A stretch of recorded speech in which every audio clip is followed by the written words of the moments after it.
what could I learn? So then I actually found a podcast called the Mindset Mentor, and that podcast turned everything around. And throughout my journey, in my self-development journey, yeah, I have a growth mindset, a positive mindset. I love myself. I've accepted myself. And most importantly, for me, I accepted my disability. It's not a disability anymore. It's my gift to help others.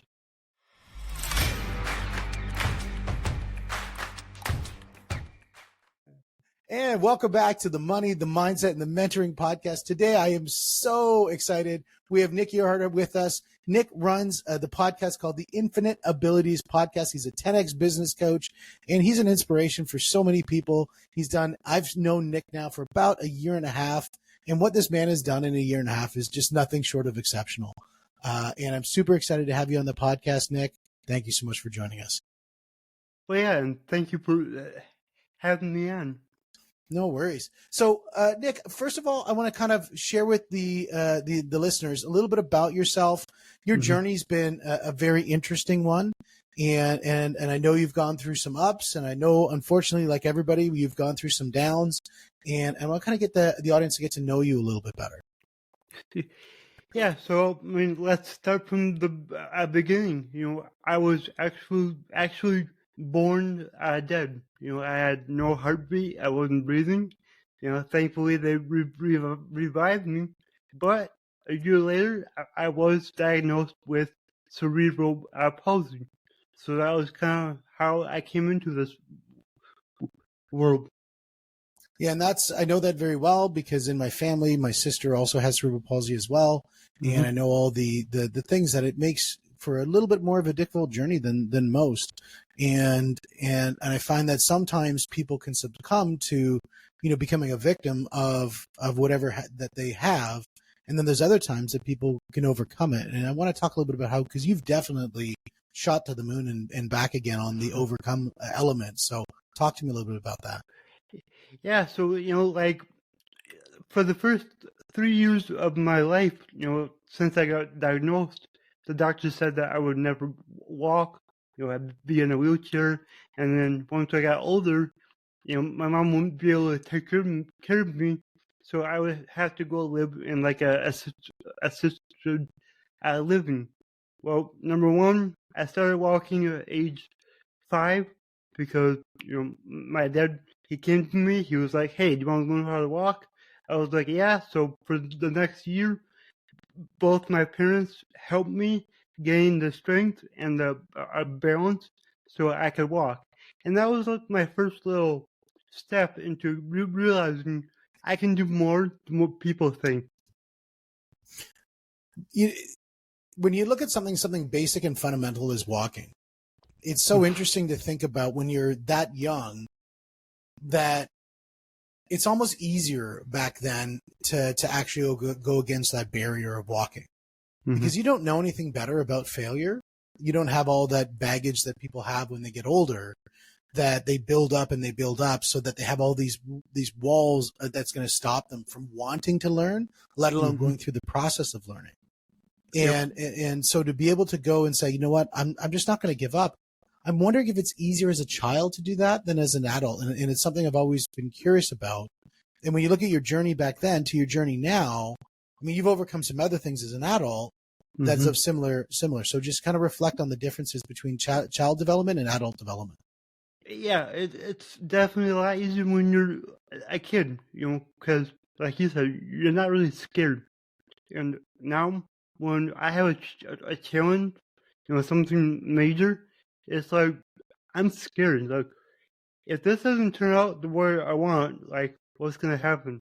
Your mind starts going to bad places, and yeah, it is hard. But for me, it's like I don't say I can't anymore. I say how can I?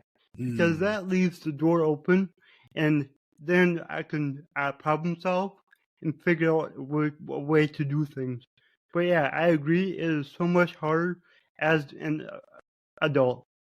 Now you've obviously gone through some changes in life where there was times where you were thinking in a scarcity mindset, you were thinking in a lack of abundance, you were thinking not a growth mindset, and you Hmm. did the pivot to say enough is enough. I'm making a switch. What was that pivot? What was the moment that made you break from the one path to the other? Yeah, so I know pretty much exactly when that was.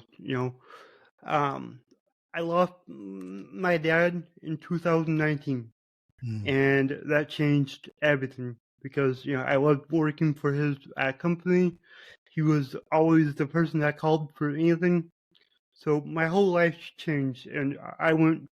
I would say about a year after that is when I went down into a dark depression, and then it was always poor me. Why did this happen? Why am I handicapped? All that crap just came up. And one night I'm just sitting there and I'm like, okay, I have to change. Otherwise, I'm just gonna end it all. That's where I was. So I immediately started to research. Well, I think I started research like suicide, and then it kind of went into like how to help yourself. And then that's when I found some podcasts. I started to like see like, okay, what could I do to be happier?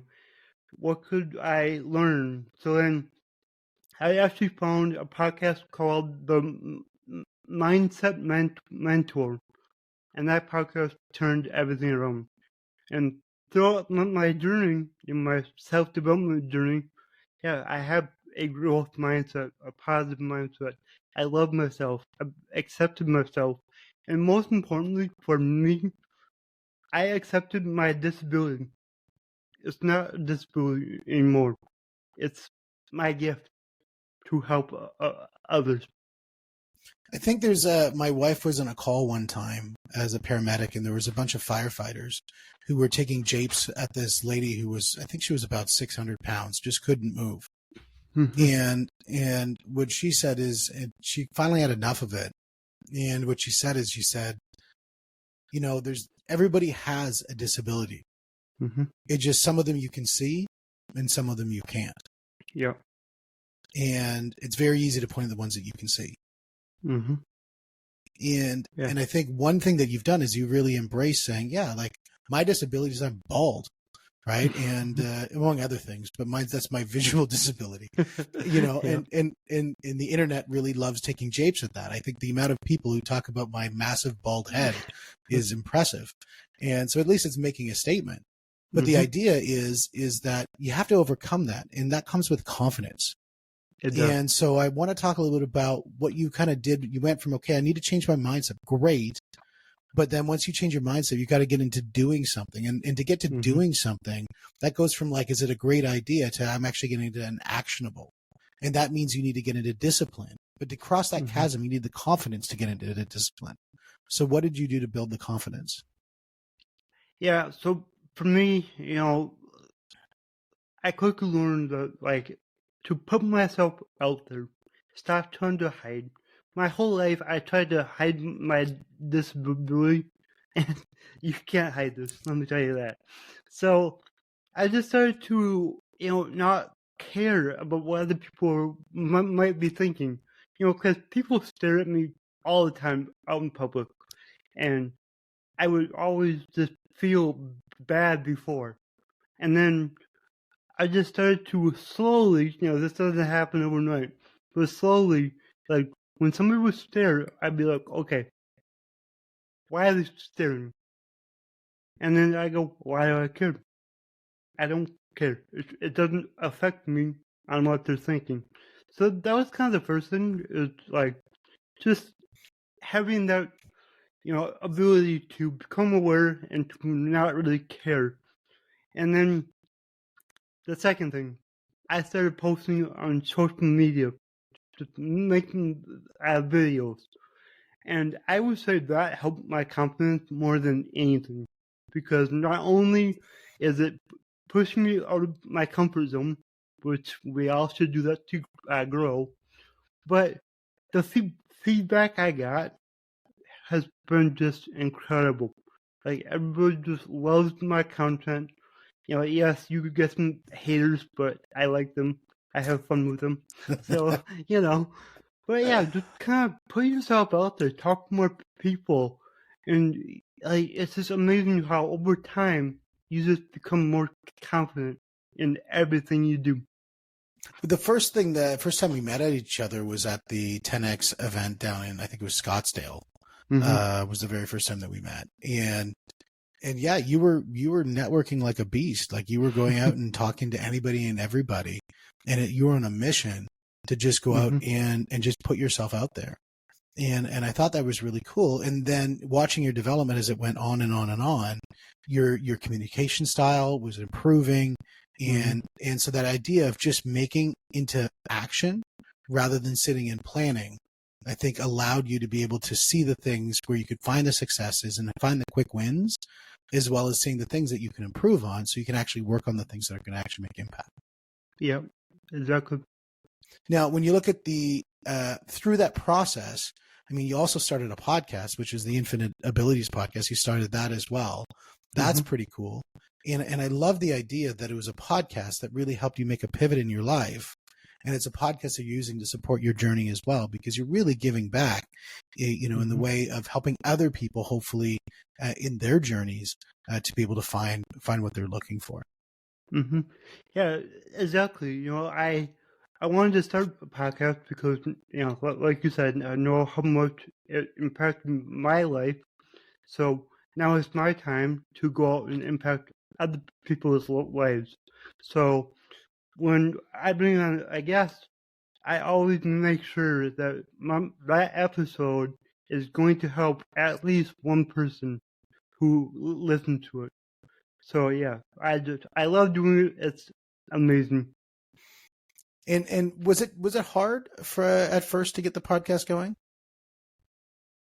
At first, yeah, because I recorded like 6 episodes, and then I was like, I don't know how to do the editing. I don't know how to upload. I don't know how to do this and that, But thankfully, you came along and helped me with all of that, and it's super easy and awesome. Well, the creation of the content and the commitment, and the discipline to do things, that's the thing that's most important. Yeah. And so that's what I give you a lot of accolades for doing that. And I think that's fantastic. And like for me, recording a podcast episode, like I love it so much, it's not hard. But me two years ago, if you would have said, "Hey, you want to be a guest on my podcast?" I would have been like, no, never. So that's how much I've grown and how much more confident in myself I am. And so the process of learning new things really helped you in the development of the confidence that you have today. Talk a little bit about that. Yeah, learning new things. Like let's go back to my social media. Learning how to communicate has been huge, and it's something that I still work on. I will always work on. But right now I'm more focused on active listening because I realize that I don't listen the best. So let's focus on that now. But yeah, just learn new things. And as far as the podcast goes, like I'm constantly learning like how to ask the right questions at the right time to get the best result for the episode. And the more podcasts I do, the easier it gets, the more confident I get, and the more that I actually enjoy it. Yeah, and that's, once you learn something, you start finding, I think the biggest thing when you learn a new skill is celebrating the micro wins. Oh, yeah. Most people look to the end game and they really don't celebrate those moments, where those moments are really what feeds your discipline to stay in discipline, because you're counting those micro wins. You're saying, I won the day so I can win the year, so I can win the battle in the end. And I think that's really important. Because if you only focus on the end result and you're just grinding every day to try to reach that goal, you're just going to burn out and just start you know, just start self sabotaging because you're not where you want to be. But if you can go through your day, and celebrate the small wins. It can be something as you got 1,000 views on your video. Celebrate that. That's amazing. You know, like it's just celebrate anything. And I should have said 100 views, but I'm getting thousands, so it's kind of different. But like just celebrate the small wins. It's so important. Yeah. And speaking of which, in your social media, you went from obscurity to, I mean, you're really dominating on your social media, on your Facebook page. What was the number of views that you have going on that one? At times it's 300,000 a month. 300,000 views a month on your Facebook page. Yep. That is amazing. Good for you. Thank and you. How long did it take to build that out for you? To get to that point, it was roughly a year. A year. Mm-hmm. Amazing work, my man. That is awesome. Yeah. That is awesome. Now, in the process of doing that, the one thing that you've always been, and I think it's a testament to you, is you've always been authentic. And you've always been truthful, and you don't really mince words. I mean, you can combat with people back and forth with the best of them, but that's part of your authentic self. So share a little bit about the idea of being authentically you. Yeah, well, like, I think I'm authentic because I see all these people on social media who are just faking everything. And I will say, there's been times where I record a video, I posted it, and I was like, it's not really 100% like authentic, and it bothers me. So like now it's like I just don't do that, and I'm becoming more open. Like I say in my videos, I'm having a hard time with this. This what I'm working on to help, and people resonate with it more than if you're just acting like you got it all figured out, and you're just trying to get views. I just want people to know me for who I am and trust me. So yeah, I just make sure that everything I do is me, and if you don't like it, well, don't watch. Well, that goes to the idea of you're putting yourself out there, you're learning as you're building, and you're really being authentic to yourself and saying that you measure success through how you define it, not how the world defines it. And I think that's extremely important for being able to build that confidence through the process of the journey that you're going through. Mm-hmm. The other thing I think is really important is while you're going through that journey is not only around the confidence, but also in the way that you view things. In other words, the mindset that you have. And what are some of the key points that people should look at when they're focusing on their mindset when they're really going through a growth mode? Yeah, well, mindset is everything. So, number one, focus on your thoughts and realize, how many times a day you have a negative thought, and then, now that you've become aware of that, now you can realize when something comes up and your first thought is from your subconscious. You can't control that, but you can always control your second thought.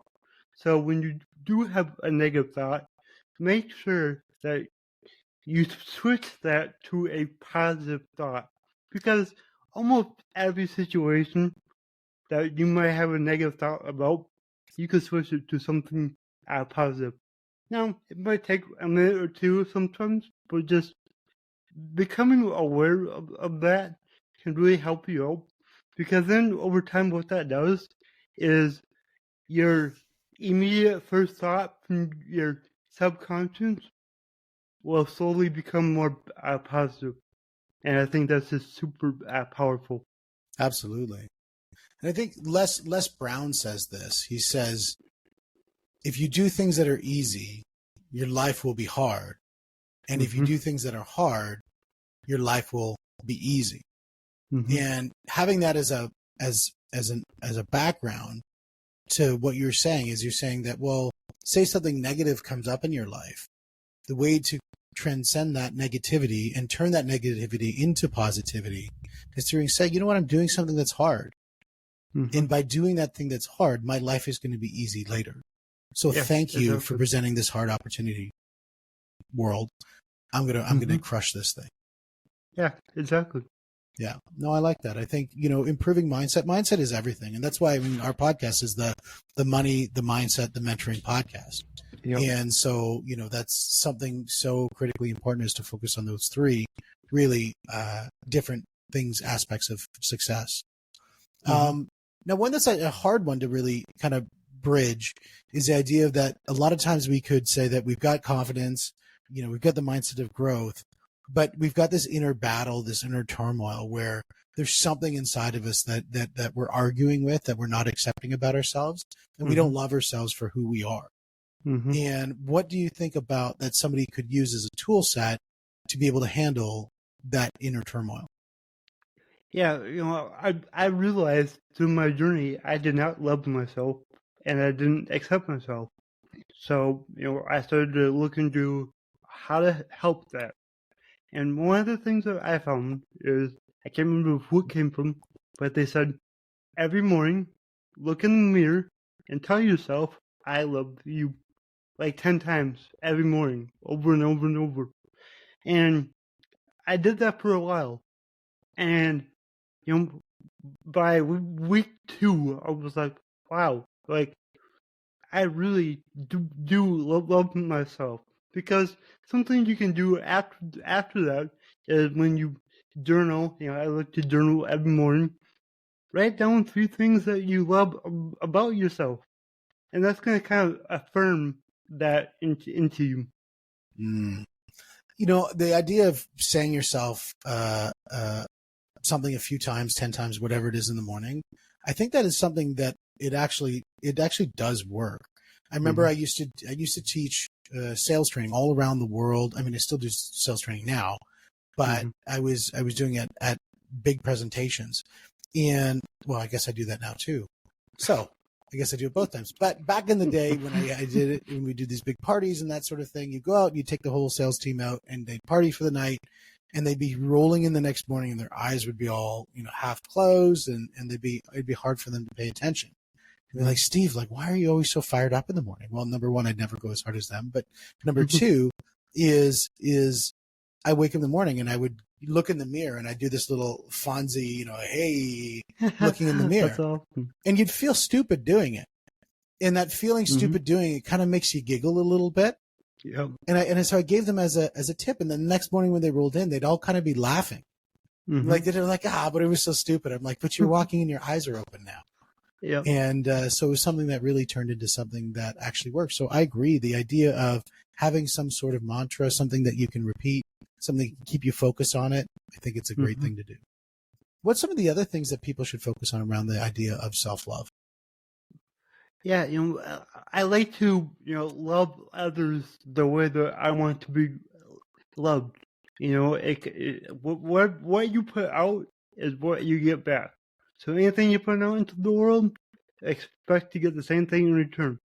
So do you want that to be, hate and negativity, or love and a positivity? So think about when you're talking to your family, your friends, your coworkers, whoever. How are you showing up? How are you talking to them? Just give love. You're not paying for it.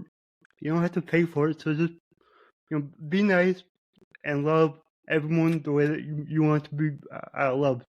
Yeah, absolutely. I mean, what did they say? The golden rule, right? Like, or not the golden rule. What is it? No, it's another rule. There's a rule. Yeah, that's one of the rules. Yeah, there's one of the rules. We have a lot of rules. We got a lot of rules. Got to break them all. Yeah. Yeah, I think what you put out to the world and what do you get back, I think is such an important way to look at sort of balance in the world, in the sense that it does keep an equilibrium. I mean, if you're throwing a lot of negativity out, you're going to always feel like you're in a constant state of conflict. Yep. And that might be your comfort zone, is that constant state of conflict. If you're throwing out positivity all the time and you get positivity back, that moment of conflict is not going to feel normal because it's not going to happen. Yep. And so I think that is something that you really, through the way that you treat other people, you really can manifest what your environment is, and you can really manifest your experience in the world. Yeah, exactly. And, also pay attention to the people you're around. That's going to help a ton with everything we've talked about, your confidence, your mindset, your self-love, everything. If you're around negative people that are putting you down, how's that going to make you feel? Like, so be aware. Like, I've had to, pull away from a lot of my friends and family because it's just not the situation I want to be in. They're not the people that I want to be around. And that might sound harsh, but it's not like I don't love them. I still love them just as much as I always have. It's just I gotta focus on me, and I gotta focus on what I put into my head and how I think. Input certainly always equals output. And the more negative input you have, the more negative output that'll happen.